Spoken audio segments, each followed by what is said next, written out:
Elle enfile un débardeur sexy. Ciara se prend frénétiquement en selfie devant la caméra. Les photos sont envoyées, et comme prévu, l'homme lui propose immédiatement de la voir. Le rendez-vous est fixé dans un restaurant haut de gamme dont il ne parle jamais à personne.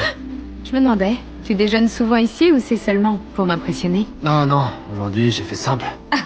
Ciara affiche un sourire parfaitement dosé, mais ce qui l'attire vraiment, c'est l'aura de danger qui émane de cet homme. Elle enlève lentement ses chaussures, puis pose doucement son pied sur sa jambe. L'air devient soudain chargé, à la fois sensuel et tendu. Juste au moment où elle s'apprête à pousser la situation un peu plus loin, l'homme parle. C'est pour ça que t'évites les réseaux. Pas de compte Instagram, ni Facebook, ni TikTok, rien du tout. J'en ai pas, non. Non, je suis plus là-dessus depuis qu'un petit malin, en Arizona, a usurpé l'identité de ma sœur pour tenter d'acheter une voiture. Elle prétend que l'identité de sa sœur a été volée. C'est pour cela qu'il n'existe presque aucune trace d'elle sur Internet. L'homme n'est pas totalement convaincu. Jusqu'au moment de payer, il sort des billets. C'est quoi au juste ton truc avec le liquide?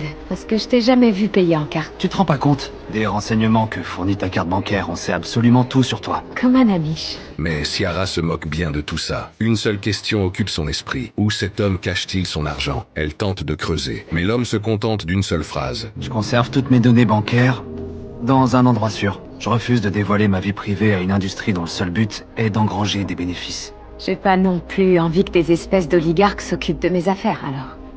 Je viens chez toi avec le dîner? En quittant le restaurant, il insiste pour lui apporter le dîner chez elle. Ciara se précipite à la maison. Elle nettoie frénétiquement l'appartement, cache tous les faux documents, et soudain, elle voit des termites sortir d'une fissure dans le mur. En une seconde, un nouveau plan se forme dans son esprit. Le lendemain, l'homme arrive avec des fleurs et de la nourriture. Il mange tranquillement. Le silence devient lourd. Ciara finit par parler. Je sais, c'est un taudis, mais je venais d'être engagée et... avec le peu de temps que j'avais, j'ai rien trouvé d'autre. Je trouve pas que c'est un taudis, franchement, j'adore les combles aménagés. Elle joue le rôle d'une fille ordinaire qui se bat pour survivre. Mais l'homme ne semble pas dérangé par ce petit appartement délabré. Ciara s'excuse et part aux toilettes, le laissant seul dans le salon. Comme prévu, l'homme remarque les termites sur le mur et sur la table, les livres d'astronomie qu'elle a volontairement laissés en évidence. Le lendemain matin, le réveil sonne. Ciara décroche le téléphone et joue la scène d'une crise de logement Qu'est-ce qu'il y a? soudaine. Je dois partir 3 semaines le temps qu'on éradique les termites. Viens chez moi. Oliver, non.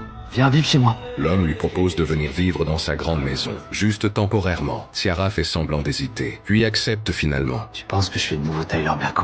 Je m'attache trop vite à toi. Et je vais te rendre complètement accro.